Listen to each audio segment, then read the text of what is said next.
This week, South Africans have been shocked by the devastating floods in the Eastern Cape and KwaZulu-Natal. 7 people have lost their lives, but KwaZulu-Natal bears the brunt of the numbers, with 70 people confirmed dead. Videos of houses toppling and hills becoming mini waterfalls have gone viral. But what is the action plan for KwaZulu-Natal to recover from this catastrophe? The Acting Premier of KwaZulu-Natal, Sihle Zikalala, joins us here not in our studios in Johannesburg, in our Durban studios, to talk to us a little bit more about this. Acting Premier, thank you. Thanks very much for your time. Thanks a lot, and greetings to the viewers of the program, Leanne. Acting Premier, we just want to have a look. There's a story coming out that I'm looking. We are quoting that the death toll is standing at 70. However, I'm reading something that's saying that the death toll, in fact, is over 80. Any more updates on what the death toll is sitting at right now? Well, we are yet to receive the consolidated reports, but as of yesterday, we received the reports that the death toll is at around 67 people. But when we meet in the Executive Council today, we'll get a final report. We are starting a mop-up plan where we're trying to ensure that in all areas that are affected, try to intervene, clean up, and ensure that those who are affected, families that are affected, are given some assistance through being provided with alternative accommodation, food, clothing, and all necessary things that they need. Yeah, indeed. I think what I'm reading actually is just in general about what a tough time it's been in the province, because adding to the tragedy of these floods, there's also the story of what happened at the Easter weekend church tragedy in Mpangeni, and that's another a big death toll that you have to deal with. Yes, it gives more pressure to the province. But yesterday we had a memorial service for those who died in the Presbyterian Church in Mpangeni during the Easter weekend. And during this weekend, we will then have funerals, and as government we will be with them to give support and to give necessary support to all families that have lost their loved one. Yeah. Once again, we send our condolences to all family members and for all relatives who have suffered during this period. Acting Premier, let's now talk about what actually happened. So at the press briefing yesterday, you did say that this situation is worrying, and it's the first time in KwaZulu-Natal that you've lost people in this great number. I suppose the question really is, was the province not ready or prepared to deal with such a disaster? I mean, we have seen in KZN, there have been flash floods before, but what made this different? Well, what made this different from other disasters that have been fallen before is that, firstly, it has affected many people at once. If you will look, it has affected Herigwala district, it has affected Uku district, as well as King Echwayo, and the very devastating effect in eThekwini. So it has affected large areas in KwaZulu-Natal. But secondly, fatalities have been so many. For the first time that KwaZulu-Natal will lose number of people, such a high number of people in one incident. That's why we are saying we need to consider declaring this as one of the disasters and ensure that a proper intervention is done by both the provincial government and the national government. We're pleased with the decision of the President to come and be with us during this time. And I think that gave hope to the people, but also it shows the commitment of government to continue serving the people and responding to their plight. Yeah, indeed. And I know he cut a trip to Egypt short in order to be there and to be with the people that have been so badly affected. One thing that you have said, and that officials in the province are saying, that there are going to be programs to educate communities not to build houses next to wetlands. That's quite a tall order, because most rural areas in KZN are near rivers. They're also on top of hills. So, where does that leave them? Yeah, the topography of our province is a challenge.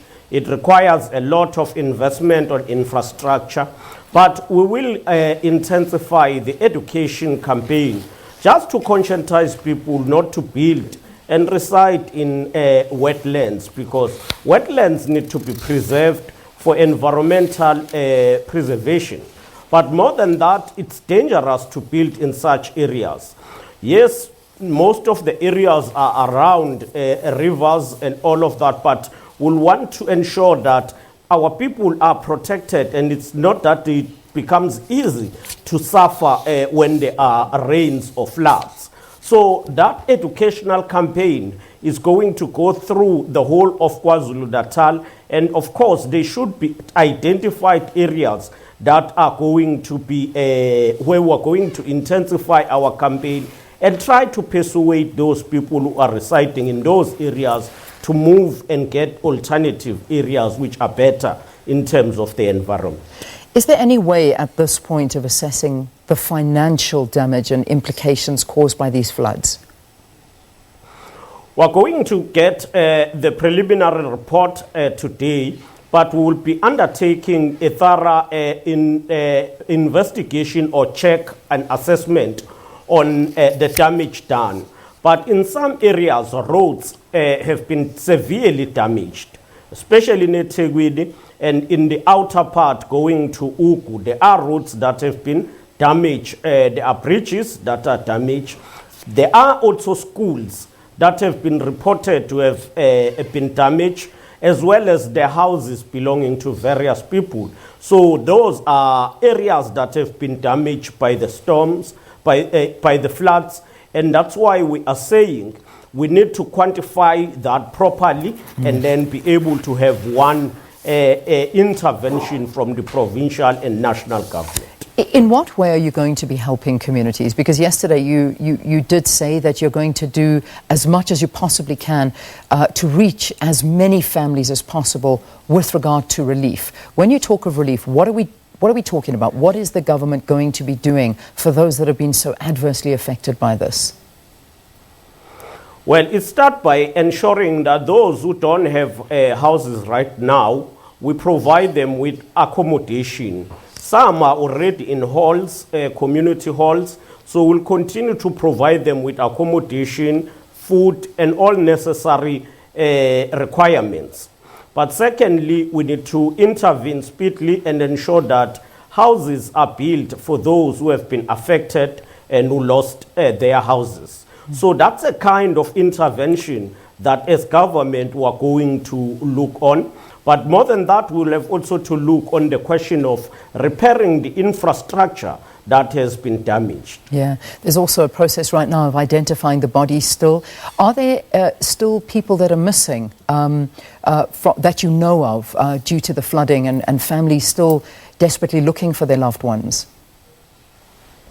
Well, as of yesterday, many people who were lost were found, almost all of them that were lost. So in terms of the reports, we are going to do a final assessment, but we believe that almost all people who went missing have been recovered, and we believe the identification process is going to be completed today. And the government, of course, will have to assist in terms of supporting when it comes to funerals, to give those who have suffered and who passed on the decent send-off. Can you give us a little bit more details about that? Because in our news bulletin we are saying that that you, on behalf of the provincial government, are going to be making an announcement regarding the funerals of the victims. Can you shed some more light on this? Will you be covering costs, assisting there? What will you be doing as the provincial government? Well, in such cases, the government always carry some cost, including ensuring that all services are processed, such as mortuaries and all requirements that comes with bereavement.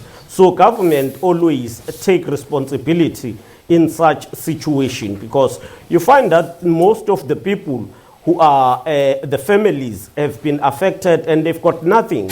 They don't have enough resources to bury their loved ones. And that's why the government always come in whenever people suffer in such incidents. Okay. All right, Premier, we do need to leave it there. That's our Acting Premier of KwaZulu-Natal, Sihle Zikalala, talking to us about a disaster response following torrential rains in the province. Just one final thing, Acting Premier, is there a provincial day of mourning that has been planned or arranged for the victims? Yes, there are proposals, but we will make that announcement once we have finalized everything in the Provincial Executive Council meeting that has been convened for today. All right, Acting Premier, thank you very much for your time. Let's take a break. We'll have your news at 7 after this. Stay tuned.